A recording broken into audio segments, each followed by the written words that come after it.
Hello and welcome to the Pod Awakens as we recap the penultimate episode of Ahsoka.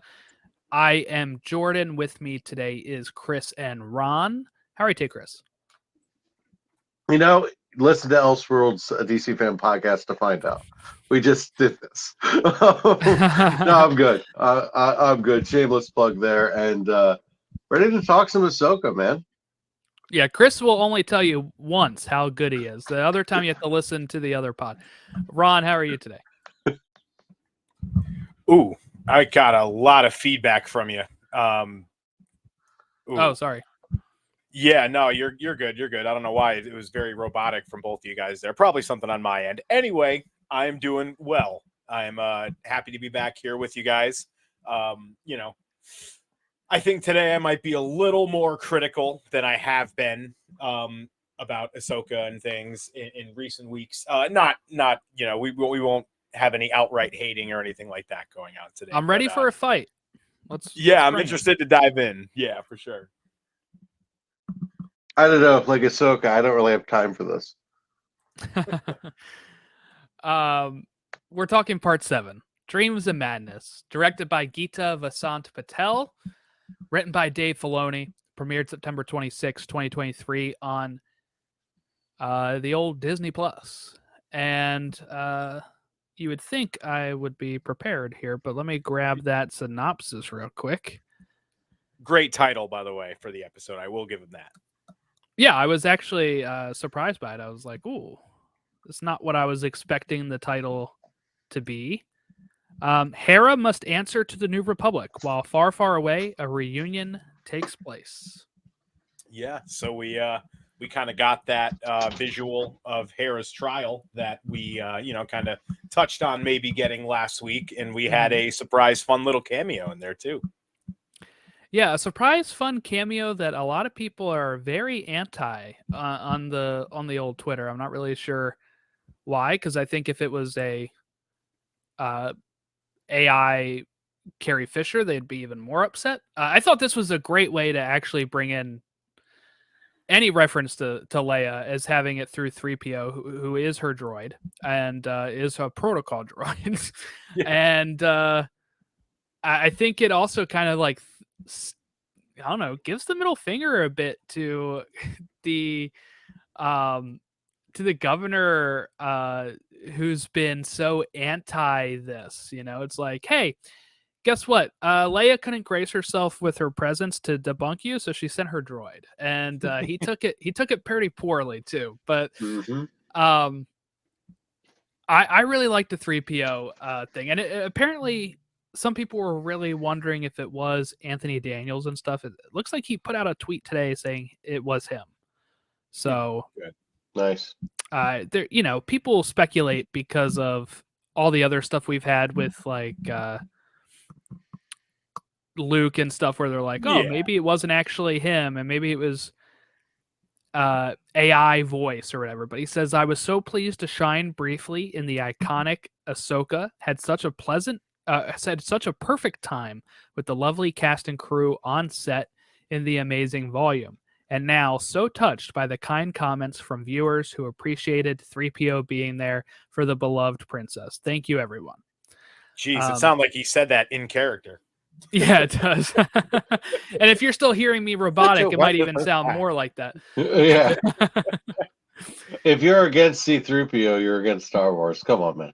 Yeah. Well, what I always thought too is like, I've always been wanting to see more of 3PO and R2, and especially my biggest complaints with the sequels are actually the way they treated 3PO and R2 in them. R2, I could understand in The Force Awakens. It's like, okay, he's sitting back, he's gone to sleep. But once he gets re-woken up at the end, I thought, okay, he's along with the journey for, the rest of these movies. And then like barely is in, The Last Jedi, and then is very barely in Rise of Skywalker for R2. So seeing 3PO in this moment was, I was smiling like ear to ear, and I was actually very happy we got the Hera trial. right off the bat here, I was very like when I saw the thumbnail and it was Mon Mothma. I was like, oh, okay, maybe we will get that trial this episode then. Yep.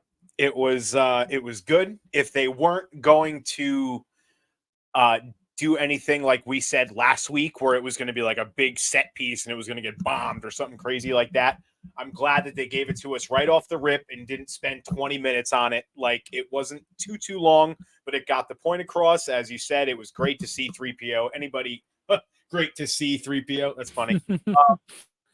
But anybody who's got a problem with that, it's like, come on, dude. Like, you hear that voice coming from the background and you hear like, and that doesn't make you smile and make you feel like you're 10 years old again. If that's a good litmus test. If you don't enjoy that, then maybe it's time to like take a step back and just kind of reevaluate like how you fan. And far be it for me to tell anybody how to fan. If you enjoy like just being super critical of everything, as I'm going to do later in this episode.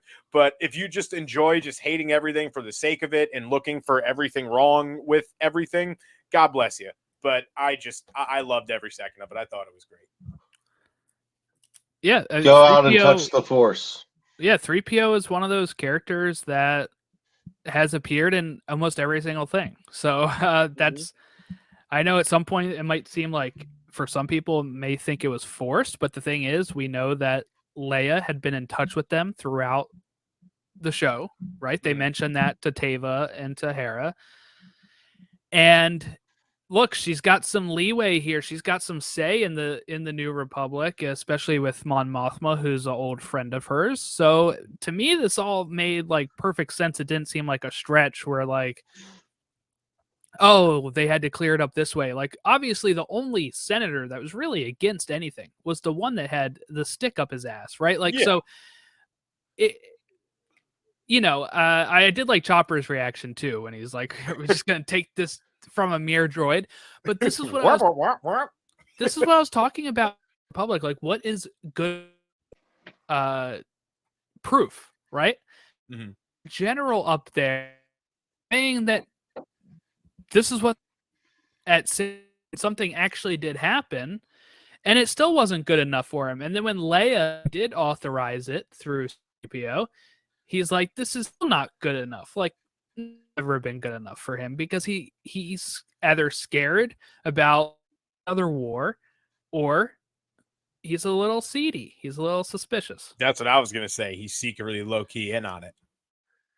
No, Loki's next week. Oh, yeah.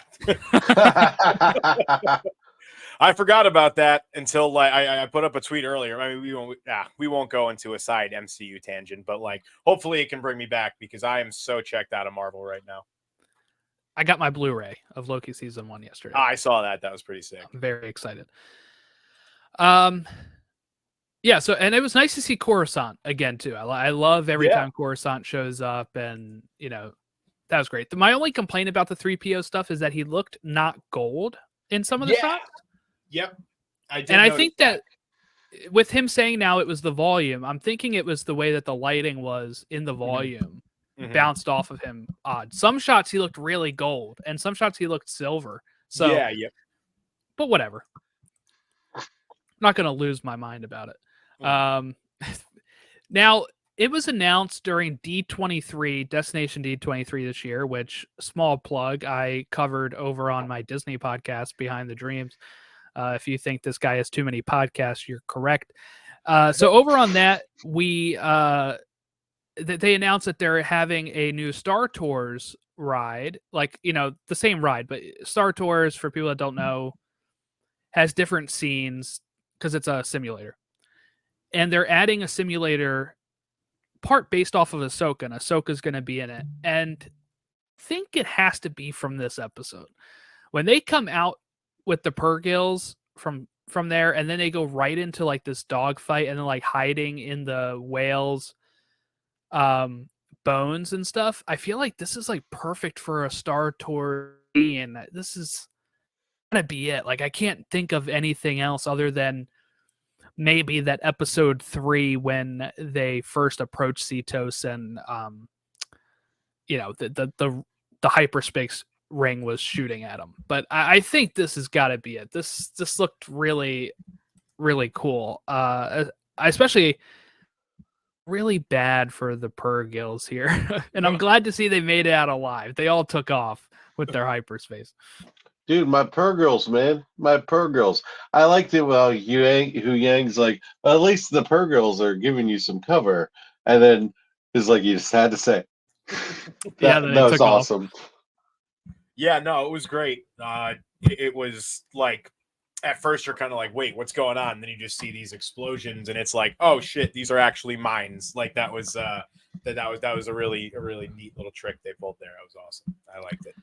Yeah, because I was wondering, you know, like last episode, he was like, if you see any of the space whale, blow them up. And you're like, okay, what do you really have that's going to take down one of these things? Yeah. And then I guess it was, all right, let's create a minefield to see how they can navigate that. And I'm just glad for the safety of them that they all took off.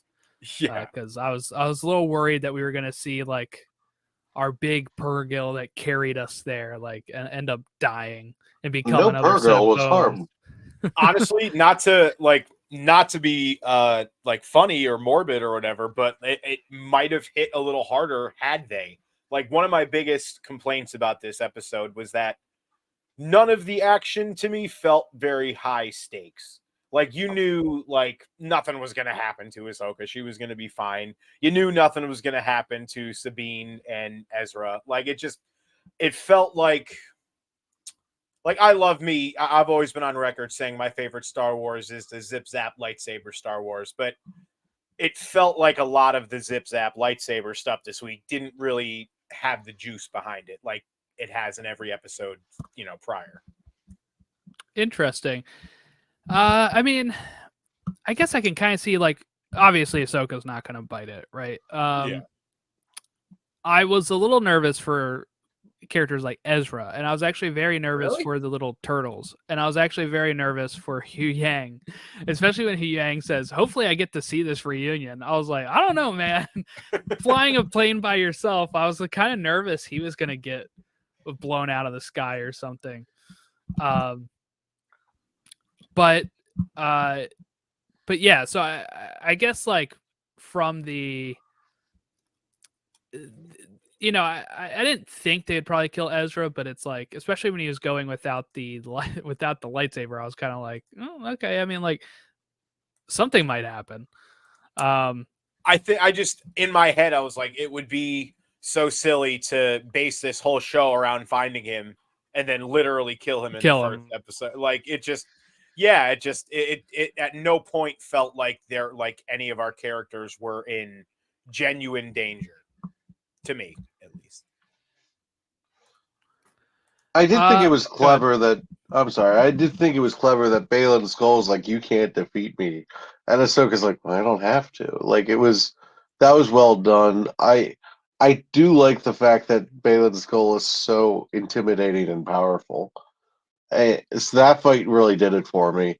But I do agree the other fights were pretty lacking the juice. I do care about the turtles way more than I should. Especially every time they would open up the door and Ezra's like, shut the door. I'm like, please just listen to him. I don't need you guys dying. But that makes me love them more because they're like worried about Ezra. Yeah. They're like, they're so awesome. I want them and the Ewoks to have a party. Master Bridger, what are we going to do? Well, at least he doesn't have a lightsaber to strike him down.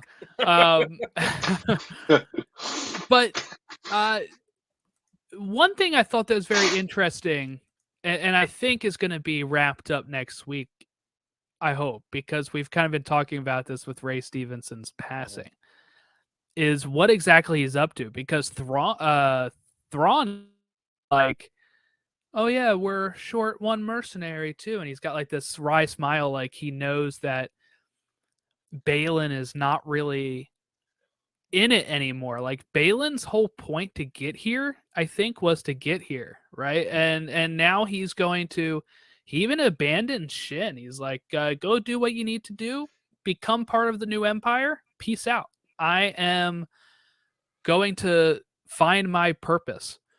And it really makes me wonder what that can even be. I don't think it's anything we can really guess right? Like I think that's something that'll be kind of hard to guess, but I just do hope that they wrapped it up. And it's not like they could know, right? Like they didn't know Ray Stevenson was going to die. He looked all nice and healthy at Star Wars Celebration just like a month before he passed. Mhm. So I could see that they're probably, when they wrote this and cast him and they see just how lights out he was, they're like, yeah, we're going to keep using this guy, and then kind of paint yourself into a corner a bit. Because his lightsaber fight with Ahsoka, I thought he looked really great in it. I mean, like he was looking vicious, like he was moving fast. He was using a lot of force behind his strikes. And I'm just constantly amazed by Ray Stevenson and what he's done with the role, and how well and how much I care about this villain, that probably if it was portrayed by somebody else, I may not have cared as much about. Mhm. Agreed on wholeheartedly. There was a lot of this week in particular, a lot of something that I've referenced a few times in regards to him, that Game of Thrones kind of thing. Him riding up on, what isn't a horse, but was When it's taking the him, place. Shin, and the red bandit, that looked so Game of Thrones. I thought of you when I saw that. Yeah. And like when he rides up to Ahsoka and he's sitting there, like you could just picture that being a horse, and it's Jon Snow or somebody, you know what I mean?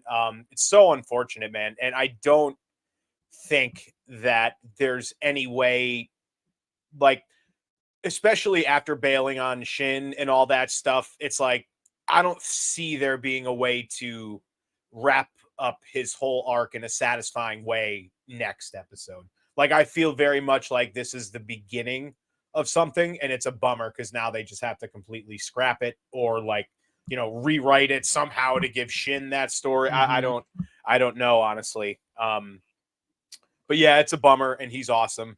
And yeah, like it's just nothing we could really do about it. Nothing they could really do about it. Just really just goes to kind of remind you how precious life is. To your point, he was spry as a spring chicken a month before his passing at Star Wars Celebration. Was even in the middle of filming a movie when all this happened.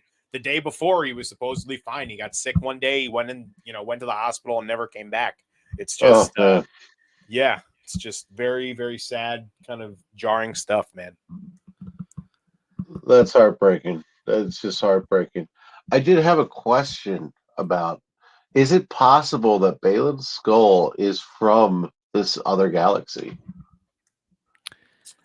I would probably lean no, because it seems like this hasn't been, like, travel between them hasn't really been attempted since a long time ago. No pun intended. And though, I mean, I guess anything's possible. What I think is, maybe, without speculating too much, because I don't want to create like my own fan theory and be upset if it doesn't happen type of thing. But what I would assume is that because he's mentioned it a few times, how this has been mentioned at the in the Jedi archives and stuff, that there is something he is specifically looking for that he can kind of now he said he wanted power, right? He said that in like one of the first episodes, and when we kind of debated that, and we kind of thought, what I was taking from it is, oh, he wants to be part of this new empire type thing. We now know that's not what it is. So whatever he's looking for has some sort of power and could make him powerful. But it seems to be something that he'd have to kind of rediscover from almost like a lost thing. And like you said, Ron, I'm not sure if that can be wrapped up. I mean, it can, in the sense of if he is searching for it and then Ahsoka and the gang finds him and ends him, right? But they even offered Shin to join them. She ran off. So I wouldn't think that they're just gonna go like hunting for this guy and kill him or something. And Thrawn seemed kind of okay with just leaving him, right? He's like, oh, whatever, we won, we stalled him enough, we're gonna head out. And the episode before that, he is like, and if we're down the mercenaries, like, who cares? So I don't even think Thrawn would hunt him and like try to take him out. So I don't know. It must be something that's lost, that's been alluded to, some sort of mythical thing that he is searching for. And since we know the Night Sisters live here or came from here, and we have the Night Mothers, right? I would assume it has something to do with the Force because they are steeped in the Force. Ezra's still able to use the Force here and keep his connection with it for the 10 years he was stranded here. So some sort of ancient Force thing is what I'm assuming this is, and I just don't know what that would be.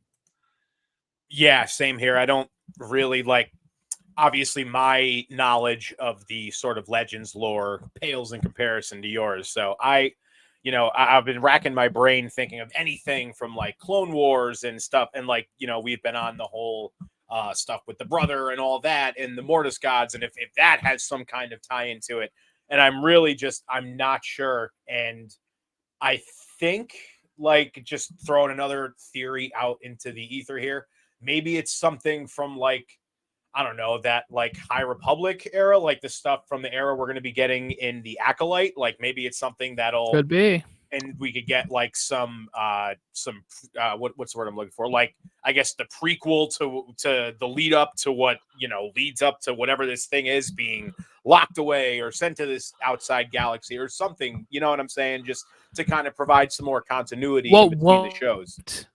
Instead to the High Republic, but linked to the Dawn of the Jedi 25,000 years ago. The movie, right? Yeah, the movie that's going to be coming out if everything goes well. And if the Night Sisters are coming from here, maybe the original Jedi were from here, or maybe they were the first Jedi, and then they kind of, one of them took on like a Jedi type role, and then almost like this incestuous thing where a lot of the Force users have kind of come from the same sort of ideals and clans and stuff. But not that I think that would happen, but I think it might be older than the High Republic because just the way that they kind of talk about it, and it seems like it's not easy to travel between these two galaxies. And interesting though. To match, essentially to match the Night Sisters kind of stuff, you'd have to imagine it goes back thousands and thousands of years. I like how they've been tying in more High Republic stuff, like in Jedi Survivor when you have the Tanalorr stuff and the old droid and stuff. That stuff was really great. But I'm a High Republic stan, so I mean it is what it is.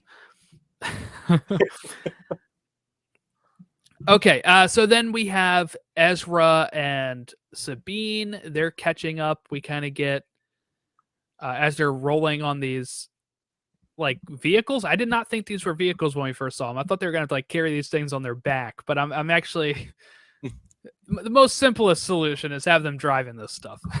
Yeah.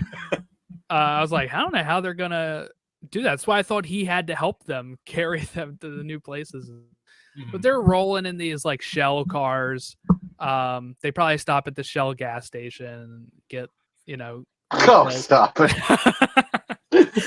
But so they're catching up, and we kind of get the end of their conversation where he's like, oh, so the Empire's fallen. We do get a nice Rise of Skywalker reference here.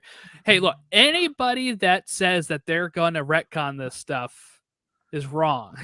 They're not erasing the sequels, because we get this reference where he says, so the Emperor's dead, and she says, some say, right? So that's what I've been told, or something like that. Yeah. I'm like, perfect. There's your reference to how he somehow returns. He's presumed dead. But no, I kind of like that. And I think that, while some people are very anti-sequels and stuff, I think we've kind of been getting pieces through The Mandalorian and through this that have definitely been setting the stage. The fact that there's Imperial remnants as it is, setting the stage for kind of what the Clone Wars did for the prequels, where it really adds more context, adds more information that makes maybe people a little bit more comfortable with some of the decisions, or just the era itself, right? Like, I think there was, such hatred to the prequels and stuff, but now people are very, you have the prequel kids that grew up too, right? But even the people that were alive and disappointed by the prequels have come around to just accepting that was a real era and that these things are actually canon. I'd even take it one step further. I think that if you just took a straw poll of every Star Wars fan and asked them what their favorite era, like what era do you want to see the next project take place in? I think it would be not an overwhelming win for the prequel era, but I think it would win pretty handily over the other two. Order 66, man. People are obsessed.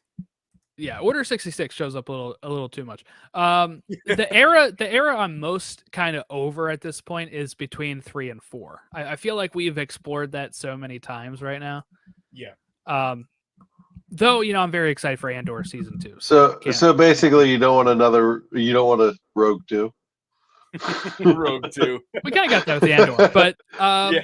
Yes. No, that was more like Rogue, like half 0.5. like, yeah. So you have Rogue One, you have Andor, you have Solo, you have Jedi Survivor, Jedi Fallen Order. Like there's so many of these, and then just on top of books and stuff like Bad Batch as a show, right? Mm-hmm. It's just like the most heavily explored era right now, especially when Disney took over Star Wars, right? Rebels. I forgot to mention that. Just gonna say Rebels. Yeah. When Disney took over Star Wars, they were kind of trying to shy away from prequels and stuff, but we would get a lot of like between 3 and 4 because they wanted that OT nostalgia hit, right? Mm-hmm. And then you started getting more like, okay, what about right after episode 3? And what about, 5 years after episode 3? Mm-hmm. So I am very excited that we're getting a little bit more eras and stuff like that. But if you were going to ask me that question, Ron, I would say pre-episode 1, give me like, Qui-Gon getting trained or more young Obi-Wan, getting trained. Like teenage I love Obi-Wan. that. I love that era. Okay, let me go grab my food real quick, and I'll be right back. Okay. Teenage Obi-Wan, Teenage Obi-Wan, Teenage Obi-Wan. Heroes with a half saber. You just don't get me, master. I'm not a boy anymore. I'm a man. he walks in and he goes, "Hello there." A little less confident, He's got like emo hair. Yeah. Welcome to the Black Parade, Kenobi. But I was a young boy. So I'm still recovering from COVID, so I can't quite sing yet. Like I tried to do Joker voice yesterday. Not happening. No, you'll get it. I'm getting close. All right. So you're going to want to edit that. I would recommend not. It was actually good material. Was it? What did I miss? I'll listen to it, but yeah. So teenage Obi-Wan. Angsty teenage Obi-Wan. Yeah. Welcome to the Black Parade, Kenobi. Getting it on with Satine. Just too young kid, too dumb in love, whatever that old expression is. Yeah. Doing the best they can. All right. So we had so I guess let's talk Thrawn, right? This I felt like was the most classic Thrawn for me here of his. Yes, they're doing exactly what I want. As now we are fully set up to return and strand them here, and Ahsoka doesn't have time or whatever. So his whole plan was kind of like, I actually really like this part where he's like, the whole reason we kind of sent Sabine after Ezra is to get her far away from here, and we can keep on loading up, and then Ahsoka's going to find Sabine, so she isn't going to be near us at all, and we can continue packing it up and going. But oh yeah, he also finds out that her master was Anakin Skywalker. He kind of has I don't know, what type of face would you say that is, Ron? I guess like I don't really know how I would describe it. I guess if I could just like in his head, he was probably like interesting sort of thing. You know what I mean? Very Thrawn, yeah. Yeah. But I think it piqued his interest.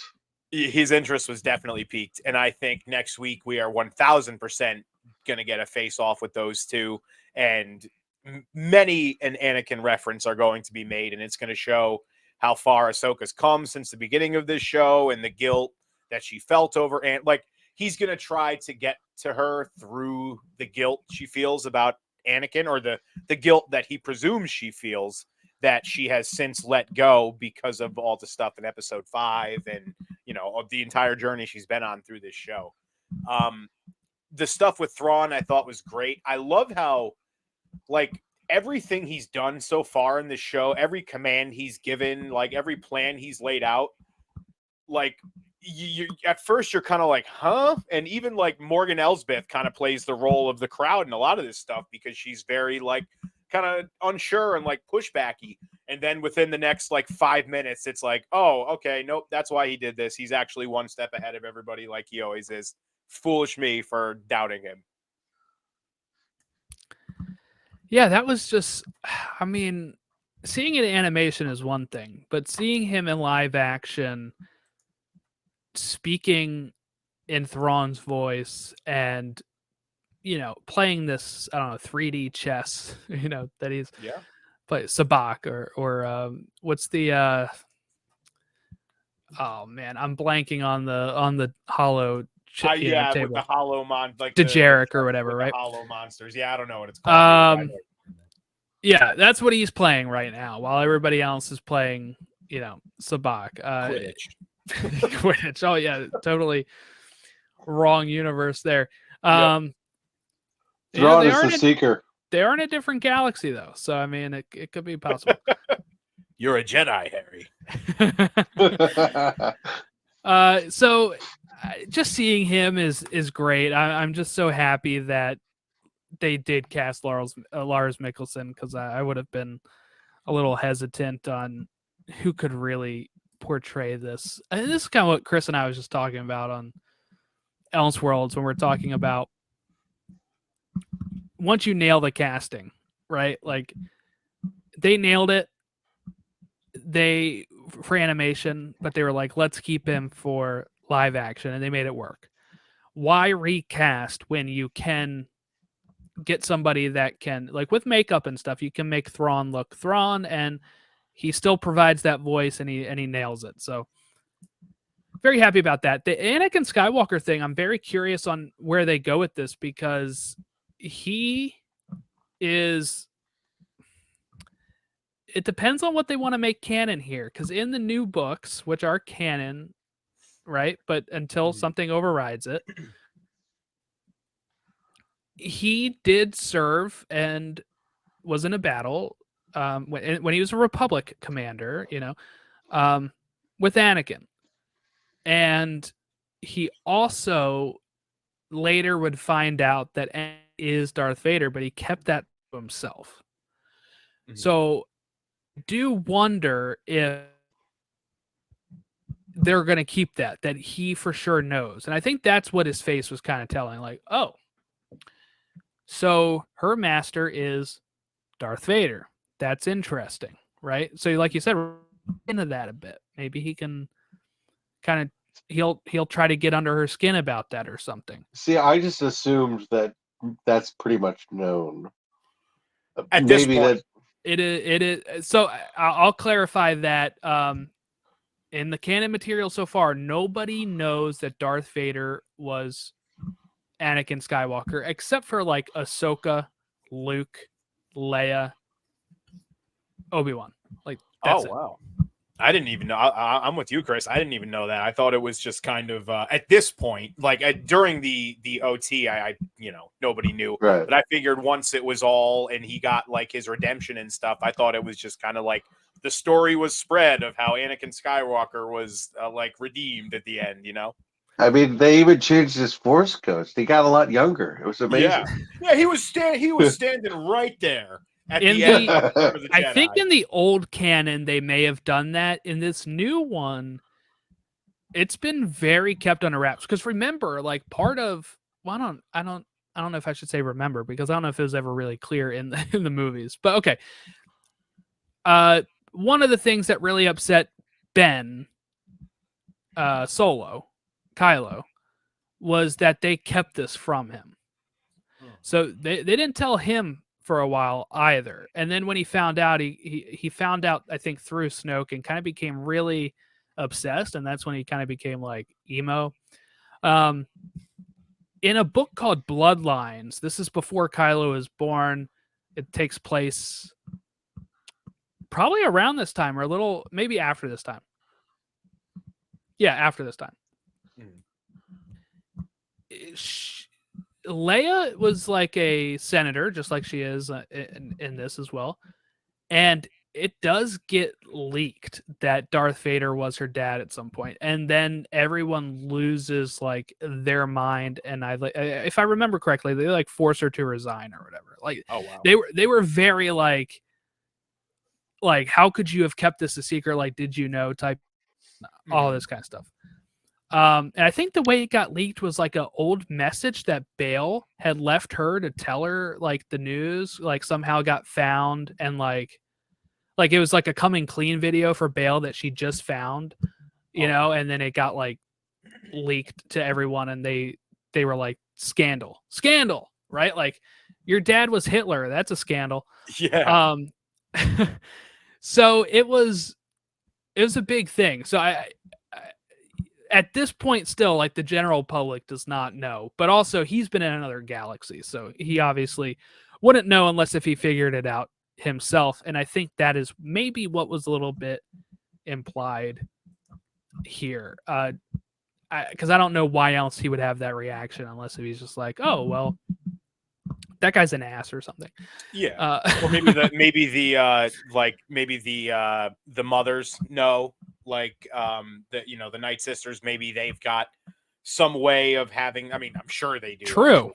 Of some kind of like grand knowledge of all the happenings in the universe and such. That'd be interesting.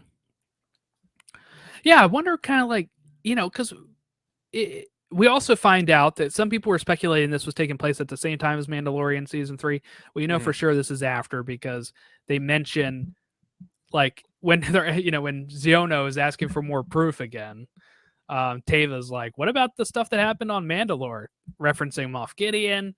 And he's like, well, he was just one guy, it's like, okay, how many Imperial remnants do you need to see before you start realizing this is true? And he's like, oh no, Imperial remnants is such a bad term for it. You're like, oh, this guy.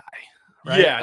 Yeah, that's what leads me to believe this isn't just foolish ignorance. This is intentional, like trying to divert and putting all the attention on Hera.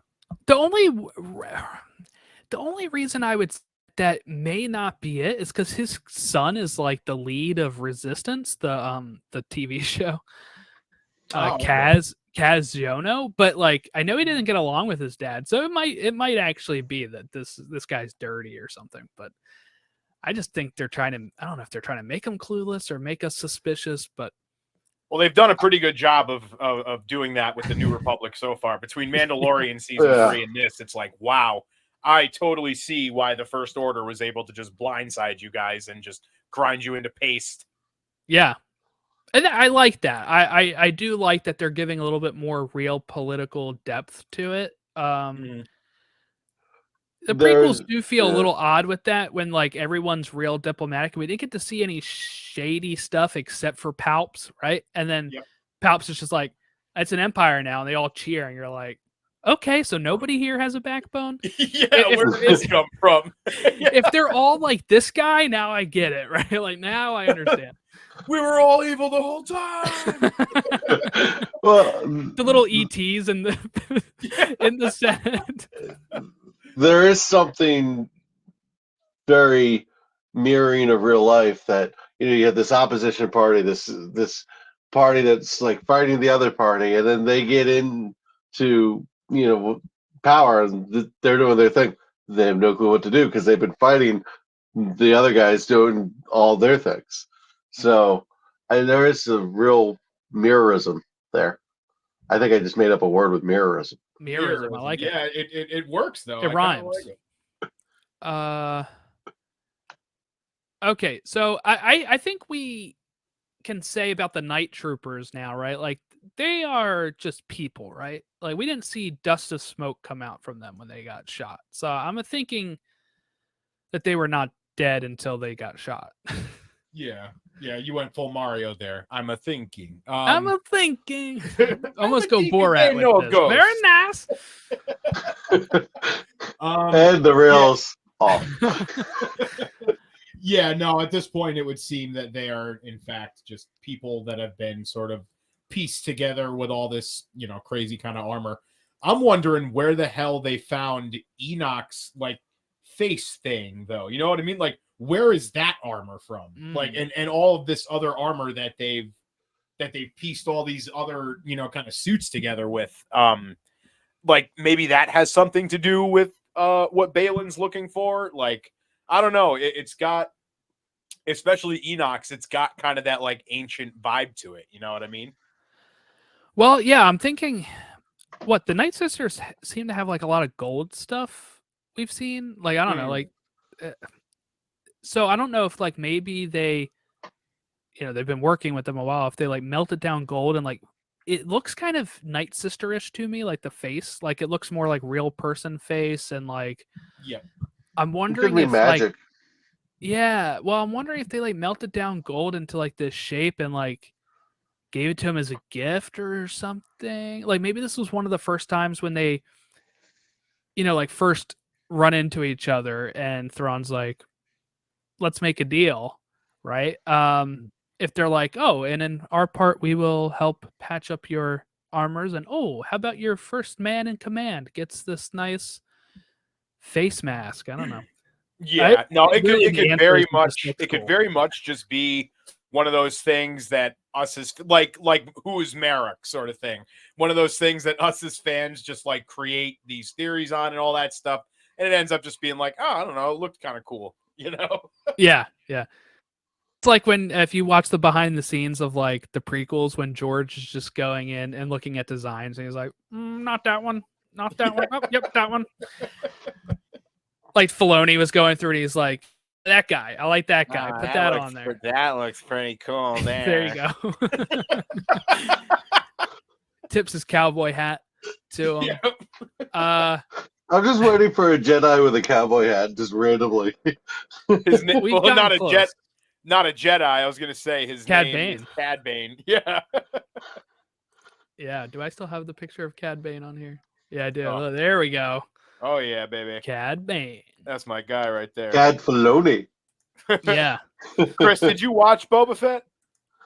I didn't.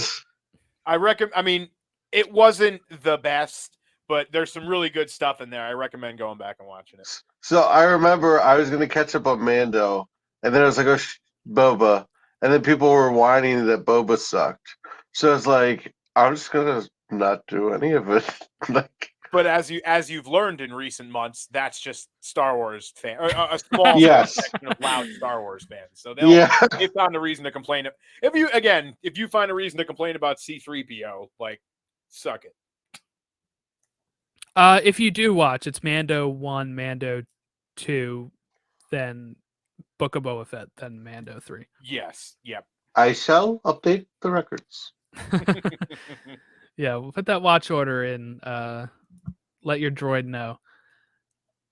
This was also a nice reference to Mando. In Mando, there's the Purgils going in hyperspace. So. Yep. My droid's name is Pixie. Oh, really? So Yeah, go ahead. Oh, sorry. What were you gonna say, Jordan? I was just gonna say, like, I was gonna bring up that we got to see Hayden Christensen once again with the old recorded tape. I like that too. Yeah, that was awesome. What I wanted to kind of talk about was Ezra and that the fight scene we mentioned earlier with with Shin and all the of stormtroopers. And the Force is all he needs. Yeah, did it feel? And again, here's I'm going to be critical again. Did it feel a little corny to you? Like it's just like force push. Like it just, I don't know. I feel like up to now they haven't really done a great job of showing the non-Rebels fans why Ezra is special and why people should care about him. Like even in that fight, like it's just like he didn't stand out to me over any other average Force user. You know what I mean? Well, he's not. Yeah, but I mean, the only reason anybody should care about him if they haven't watched Rebels is that he was important to the characters of Sabine and Ahsoka. And then hopefully they just get to like him from his personality in the show. I quite liked he didn't use the lightsaber, honestly. To me, this kind of really harkens back to people like Yoda, right? Like when we first meet Yoda in Empire and he doesn't have a lightsaber, it was kind of back in this day where I think people let their imaginations kind of run of, oh, they don't always need to have lightsabers, right? Like, and Yoda was just so strong, he mostly used the Force, until Attack of the Clones kind of changed that a bit for us, and we got to see him actually use his lightsaber. Plus, he's also, he didn't have another weapon really, and I think at that point we've kind of established through the first few episodes that even Huyang sees Sabine's lightsaber as hers because of the modifications she's made. So I don't know how well he would be at it. Plus, he's out of practice. He probably has used the Force a lot there, I would think. So for me, it worked, especially like, I feel like it's very old school Jedi Yoda. Like even Palps, we never really saw him use the lightsaber until Revenge of the Sith. He was always in that throne room scene, just using the Force lightning. Yeah, and to me, that's like you're so sure of your abilities that you don't even need. It kind of reminds me of Chirrut a bit, even though he wasn't as Chirrut in Rogue One wasn't as powerful as Ezra, but just the Force is with me and I'm one with the Force type of thing. I don't know. For me, I liked it, especially when he pushed the lightsaber back, bringing back like Kylo does that in Rise, I think. But yeah, that was cool. I hope we see. I guess what I want to see, just at least hopefully next week, is just show us a little more of what makes him unique. Like do some stuff with the wolves and his connection to animals. You know what I mean? Just he felt very sort of cut and paste Jedi to me in this episode, which to your point, he really kind of is, with the exception of the fact that he was the focal point of Rebels. He was fatherly to the turtle guys. That's what I was going to say, Chris. Like, I think that is so much Ezra. Like, when he says, like, I've made friends, or Sabine says it looks like he made friends. This is, for Chris, if you didn't know, this is kind of how he always has been. He really takes to the other creatures and makes bonds with them, like the turtles, like the Purgils, right? But yeah, we kind of got that with a lot more in Rebels.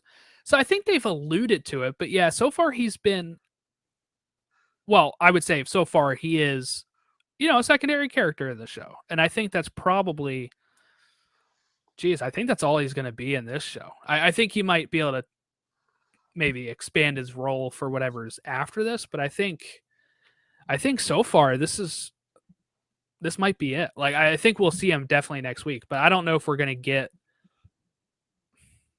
because I'm trying to think of what other creature he would be able to communicate with, unless if he does again communicate with the Purgils to lead them to their galaxy if they get stranded. Or they hyperspaced out of there, so. I was just hoping we'd see like two like big badass wolves. You know what I mean? Just like and he's like, "Hey, Kanan, look, I found Yeah, well, I mean, not quite that, but very much so. Like, yeah, like kind of. I don't know. Maybe it's just me getting a little too fanficky, but like, I don't know. I hope we see a little more next week of what makes him unique and special. And I'm sure we will get some kind of project with him after this, whether it's his own or like I guess like another season of Rebels in live action, maybe. Like just throwing that one out there. Who knows? Yeah, called Resist. Yeah. Resistors. Resistors. Yeah. Resistors. Revengers. Yeah, so something like that. I guess we can kind of maybe theorize, right, on what's to come, because I actually don't know where it goes from here. Not in a bad way, but my question is, because you're saying, Ron, like maybe we'll get Ahsoka versus Thrawn, which is what we would think, but I just don't know how she would do that and then let him get away. So I'm very curious, because I do think Thrawn has to arrive at the galaxy. But like Chris said, the Purgils did not stay, so there is no other way back right now. I think they all have to end up on the hyperspace ring or on the Star Destroyer. And yeah, I'm not really sure on how we wrap this up. Obviously, it won't wrap fully up because I do think there will be another season, or it's obviously leading to something. But I think we have to wrap up enough to get Thrawn back, to maybe even get Ahsoka meeting up with Hera again, and maybe a reunion between Hera and Ezra. And maybe no Zeb. We know Zeb's training now. They said that on there. Yeah, they did. I'm just really curious on how this, like, and this is why, like, while I consider myself a writer and I write my own fiction and stuff, I'm not a good writer, because I don't know how I'd write myself out of this one, honestly. Yeah, no, I don't think it's going to be this big satisfying conclusion next week. I think we've already hit like the most epic and like memorable beats we've gotten that we were going to get from this show. I do well, maybe besides, I do think we're going to get that face off between Ahsoka and probably Ahsoka, Ezra, and Thrawn. I'd imagine would be the three. I think this is going to end with them all, not Thrawn and Elsbeth and their ship getting away, and Ahsoka and Ezra and all them still being stranded. And I think what was going to happen in either season 2 or whatever the next continuation of this story was going to be, was that whatever they were planning with Balin was going to somehow lead to them once again having another way back and being able to go back and fight Thrawn, unfortunately, after he's already had a chance to wreak a pretty good amount of havoc on the galaxy. But I don't think we get this, this great like wrap up. I think this is very much like the end of the first chapter of a much, much larger story that we're ultimately going to see paid off in the movie in 2026, I believe it was. You're usually good at correcting me on that one. Yep, 2026. May. Yeah, if it's that one. Or December if it's the other one. That thing's getting pushed back. But yeah. So I very much think this was the end of chapter 1. And we're gonna get a cliffhanger-y type of ending. Man, I just hope that if we get him coming back to the galaxy, I need to see Senator Ziono's reaction when he finds out that Thrawn is actually back. That'll tell us a lot if he's sus or if he's just a wuss, right? Like that'll kind of tell us which way that goes. I'm really excited for the final episode here. I can't wait to get Ahsoka with her staff too. We gotta get that. Yes. Hopefully, you shall not pass to the other galaxy.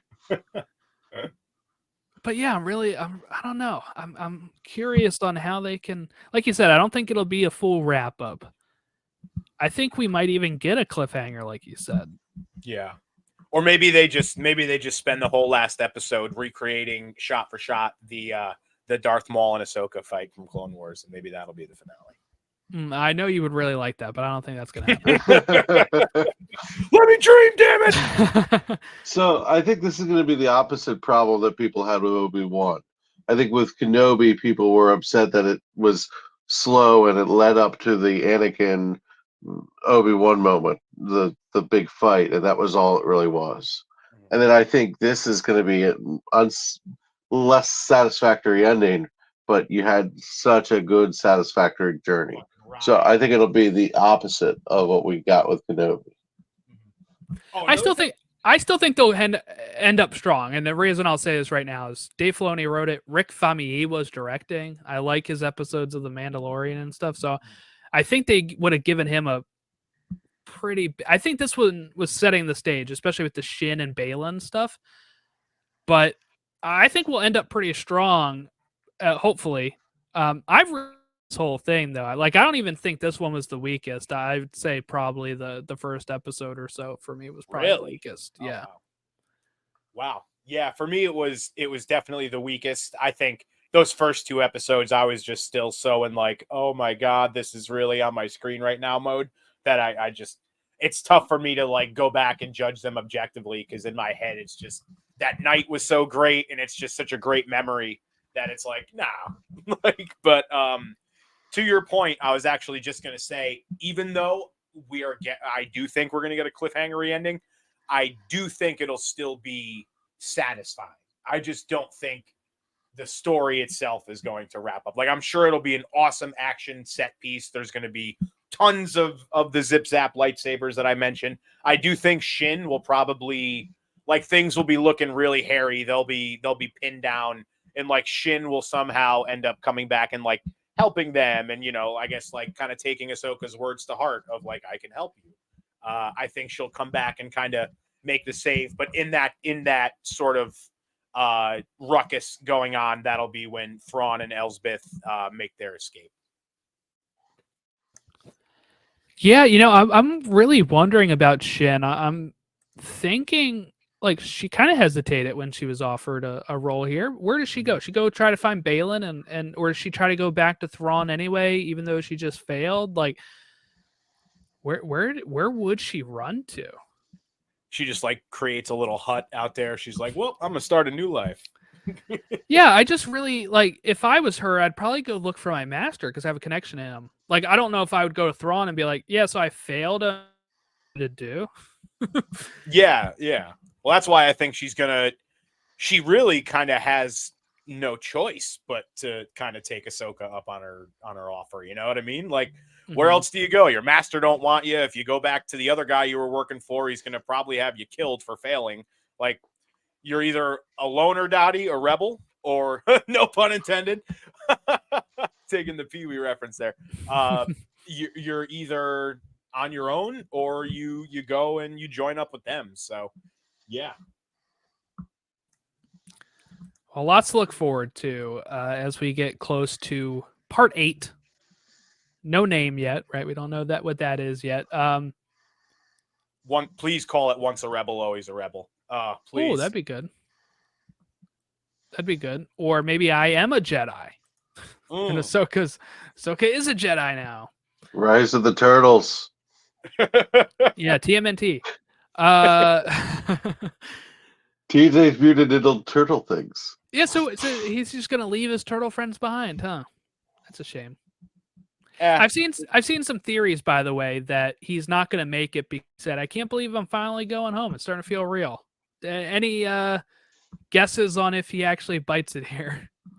No, I don't think he bites it, but I don't think he makes it home. You think he'll stay? I think they're all going to be trapped there. Oh, okay. Yeah. So I think that was what that was foreshadowing to. All of our people are going to be, trapped. And I think, honestly, Mando season 4 is probably going to deal with a lot of Thrawn. I wouldn't be shocked if that was where we really see the impact Thrawn has on the galaxy while our Rebels crew are. I got so much homework. Yeah. I got so much homework to do, guys. It's really not. I mean, like, Yeah, Rebels is a lot and stuff, but if you just want to go strictly live action stuff, just go Mando season 1 and 2, Boba, Mando season 3, and you're caught up. Yeah. Only 4 seasons, dude. You're totally fine. But they're only 8 episodes, right? Like it's not like hey, Chris, since February, I've been watching the Arrowverse. Yeah. Those are like 24 episode seasons and like 6 shows with like 6+ seasons. It's a lot. It doesn't sound like it's I'm going to almost done. happen during football season. That's I'm all almost done. Yeah. No, We'll see. you know what'd be hysterical is like Ahsoka season 2 is like Hera, like now I have to go find Sabine, Ahsoka, and Ezra, and then she gets trapped there, and then like, you know, Senators Jono and Mon Mothma are like, now we have to find Hera, and and they just all get stuck there. It all ends with by the time it's over, all of the old galaxy is just He's in the new one. galaxy. Thrawn goes back. There's like nobody to bomb or anything. Yeah. I have apparently miscalculated. Yeah. Oh my. That's what you can say it's repetitive, is if people were like, so season 2 they have to go back and find everyone now? And there's only one map and it was destroyed. Yeah. Don't worry, ride the whales. Like Carson Teva knows how to get there, so does Hera. Yeah, Carson Tave is the only one that was left in the old galaxy. Like, why would the whales go back, though? Like, the whales experience a minefield. Why would they have any motivation to go back? They always do. Yeah, where they go to die. They just weren't ready to die then. It's the issue. Die another day. Yeah. Good stuff. All right, we'll wrap it up. Anything else before we go? Turtles. What'd you say, turtles? I love the turtles. They're my favorite thing about the show. I love these turtles. I can't say you're wrong, man. Some of the best things about Star Wars is their random little sort of animal-based creatures. You know, the turtle, man. The mule dog wolves things, it didn't really work for me as much, but the turtles and the purgils, I was like, the Loth cats, yeah, I'm all for it, man. Like I love how Star Wars animals are like our animals, but they're not. Yeah, it's so they got like a bit of a Pokemon vibe to them almost. Yeah. Gotta catch them all, dude. I gotta catch them all. Are we doing the live stream for next episode? Yeah, I would be down. I was gonna talk to you about that a bit. I'll make it happen, Captain. But I just want to say, I'll just say it enough for the show here, and then we can talk offline if we need to. But yeah, so we will be live during the last episode for a watch along. We'll give a brief, I don't know, maybe 20-30 minutes afterwards to just say what we thought. But then we'll still do the full breakdown like the day or two after. But just something that if you want to hang out with us while you're watching, or you want to see our reactions to something, you can follow along and do that. So that'll be on our YouTube channel. The Pod Awakens is how you can find us there. Mm-hmm. You can find us on all social media at Pod Awakens, Facebook, Twitter, Instagram, TikTok. TikTok. Yeah, I got to post more there. Have a great rest of your week, and we'll catch you next time for the finale.